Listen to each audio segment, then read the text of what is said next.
はいどうも皆さんご機嫌いかがでしょうか。ゲームがあるからギリ来てる山ちゃんと申します。今回は Steam で2021年12月上旬リリース予定の面白そうな作品を紹介していきます。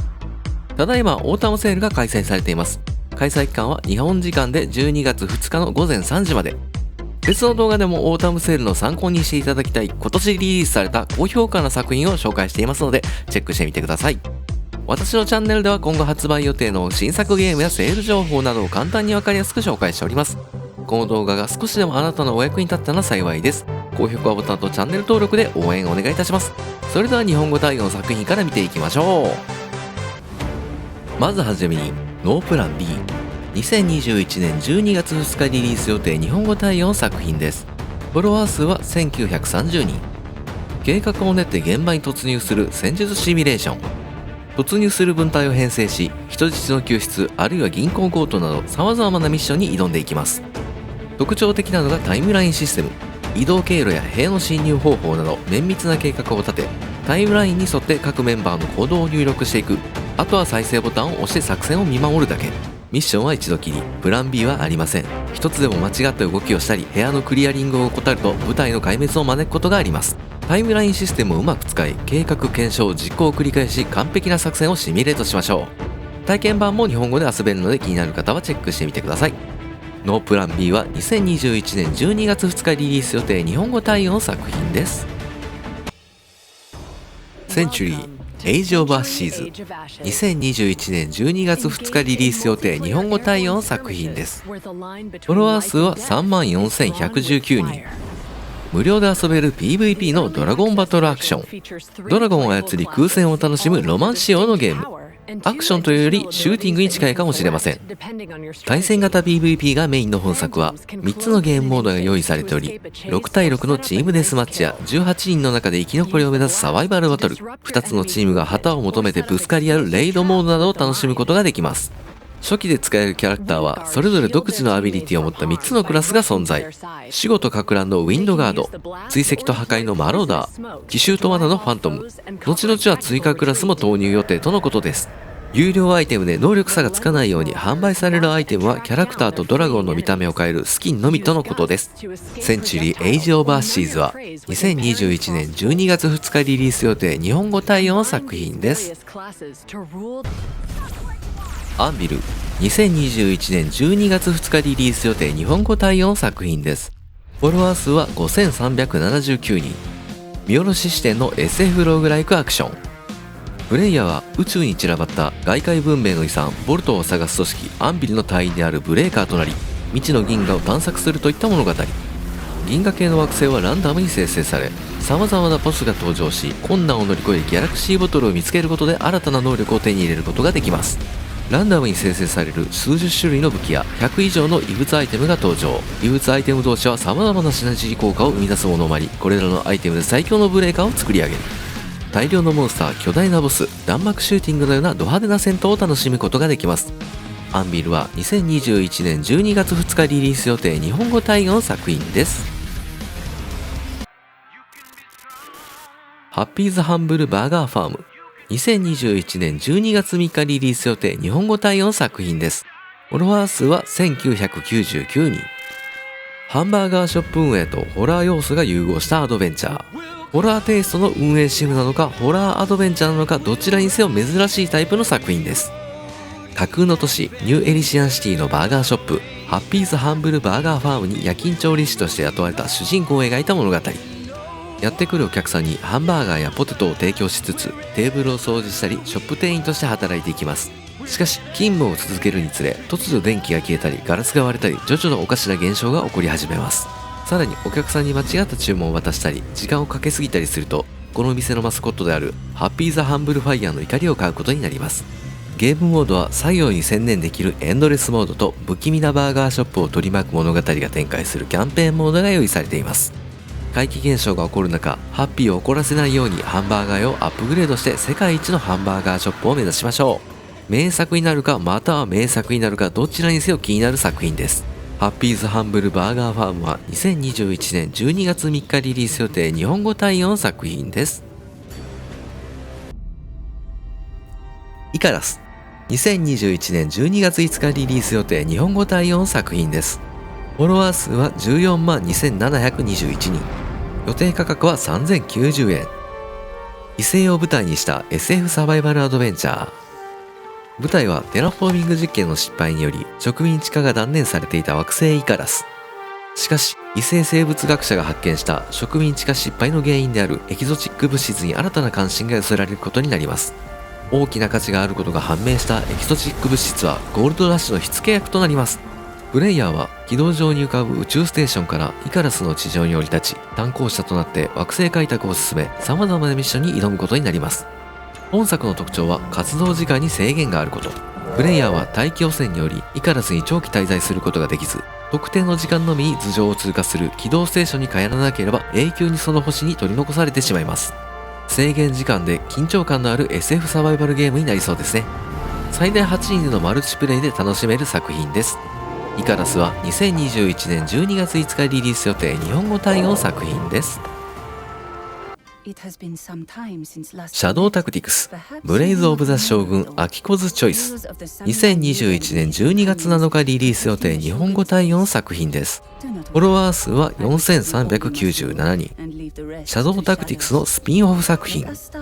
江戸時代を舞台に見下ろし型視点で敵の動きを眺めながら個性的なスキルを持ったキャラクターを切り替え戦略的に攻略していくタクティカルストラテジー。シャドウタクティクスブレイズ・オブ・ザ・将軍のスピンオフ作品です。本作は前作を所有しなくてもプレイは可能ですが、キャラクターの背景やストーリーを味わうために前作をプレイしていくことが推奨されています。前作のメインキャラクターの一人、演奏の達人で熟練のくのいちの愛子を主人公として前作では語られていない物語が展開していきます。愛子の過去と深いつながりを持つ新たな敵が登場し、暗殺者の集団である仲間と共に愛子は自分の過去の亡霊を探し始めるといった物語です。前作に登場した仲間たちも引き続き登場し、新たな環境を舞台とした3つのメインミッションと3つのサブミッションが用意されているとのことです。ボリューム的には少し小規模な感じになるみたいです。シャドウタクティクスブレイズ・オブ・ザ・将軍アキコズ・チョイスは2021年12月7日リリース予定日本語対応の作品です。ヘブンリー・ボディーズ2021年12月7日リリース予定日本語対応の作品です。フォロワー数は2486人。宇宙飛行士物理アクション。本作はコントローラー操作のみでキーボードやマウスでのプレイはできません。宇宙での無重力状態となった宇宙飛行士の手足を自在に操り、宇宙船の操縦や機械のメンテナンスなどを行っていきます。本作の特徴は無重力。今までも物理演算系の作品はありましたが、本作は無重力といった特殊な環境下の下でシミュレートされているということ。ただでさえ予測不能な動作をする物理演算に無重力が加わったとてもユニークな作品です。ゲームトレーラーを見るだけでも宇宙空間に飛ばされていく飛行士や宇宙船の操縦などクオリティの高さを感じさせる作品ですね。2人での協力プレイに対応しているのでかなり爆笑を生むのではないでしょうか。ヘブンリーボディーズは2021年12月7日リリース予定日本語対応の作品です。ホワイトシャドウズ2021年12月8日リリース予定日本語対応の作品です。フォロワー数は2310人。モノクロアートが織りなすパズルプラットフォーマ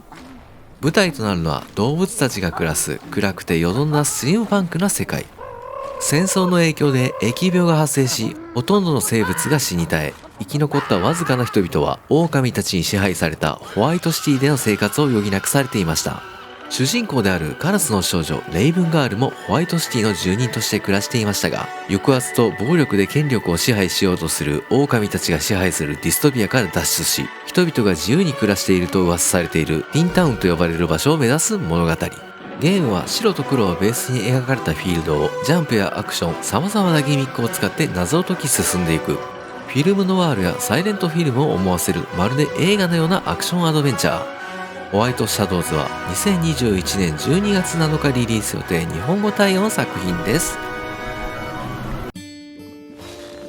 ウィッチウッド2021年12月9日リリース予定日本語対応の作品です。フォロワー数は5576人。おとぎ話をベースにしたクラフト系アドベンチャー RPG。森の中でひっそり暮らしていた老いた魔女はある日家の中で聞こえる物音で目を覚まします。そこにいたのは人の言葉を操る不気味な黒いヤギ。ヤギが言うには契約の確認に来たというのです。全く契約に関して身の覚えのない魔女はヤギからガラスの棺に入った一人の女性を見せられ、この女性を救ってほしいとヤギにお願いしたというのです。棺の女性、不気味な黒いヤギとの契約、自身のおぼろげな記憶を明らかにするために様々なロケーションを巡り旅をしていくことになります。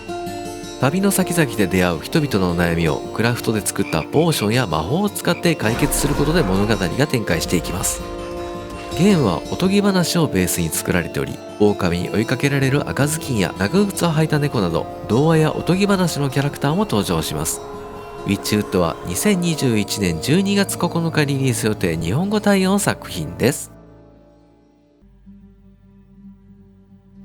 はい、ここからは日本語未対応の作品の紹介です。ウォーテイルズ、2021年12月2日リリース予定日本語未対応の作品です。フォロワー数は 29,444 人。中世をモチーフにしたオープンワールド RPG。疫病によって衰退したエドラン帝国を舞台に傭兵の一団を率いて富や名声を求め広大な土地を旅するオープンワールド RPG。プレイヤーは秩序が保たれず盗賊や窃盗が横行する世界で仲間を募り、まだ見ぬ未開の地を進んでゆく。一日の終わりにはキャンプファイヤーを囲み、全員に食事を食べさせ士気を高めたり、週末には給料を配らないといけないなど RPG だけではなく傭兵団を運営していく要素などもあります。戦闘はマス目を移動してコマンドを入力するターンベースのシステム。弓使いの斜線上や範囲攻撃などは仲間にも被害が出たりするのでやりがいのある戦闘が楽しめます。キャラクターにはレベルの他に9種類の職業と独自の能力とスキルセットなどがあり、仲間にするキャラクター次第でパーティー性能は大きく変化していきます。体験版を遊んだ感じはターン制バトルの剣士って感じでした。ウォーテイルズは2021年12月2日リリース予定日本語未対応の作品です。メカジャマー、2021年12月2日リリース予定日本語未対応の作品です。フォロワー数は8225人。サイバーパンクなターン制 RPG。80年代のアクション映画をモチーフに独特で大敗的なピクセルグラフィックで描かれるディストピアを舞台にしたオープンワールドのターン制 RPG です。斜め見下ろし型視点で展開される本作はサイバーパンクな都市、外壁に広がるジャングル、地下の洞窟などを自由に探検することができます。戦闘は一人ずつターンを選択していくのではなく、不思議のダンジョン系のような同時ターンシステムなので戦略的な戦闘を楽しめます。メカジャマーは2021年12月2日リリース予定日本語未対応の作品です。コーラス、2021年12月4日リリース予定日本語未対応の作品です。フォロワー数は 13,420 人。三人称視点の SF シューティング。主人公の女性パイロットナラがフォーセイ君と呼ばれる人工知能を搭載した宇宙戦闘機を操り、爽快な無重力戦闘を繰り広げるシューティング。相棒となるフォーセイ君にはミサイルランチャー、ガトリングガン、レーザーキャノンなど様々な武器を装備することができ、さらに3つのモッド用スロットを使用することで戦闘機の性能を大きく変えることができます。おぞましい過去を持つトップパイロットのナラが全宇宙の支配を目指す大賢者率いるカルト集団サークルを壊滅させる戦いを描く作品です。コーラスは2021年12月4日リリース予定日本語未対応の作品です。はい、今回は Steam で2021年12月上旬リリース予定の面白そうな作品を紹介していきました。ただいまオータムセールが開催されています。開催期間は日本時間で12月2日の午前3時まで。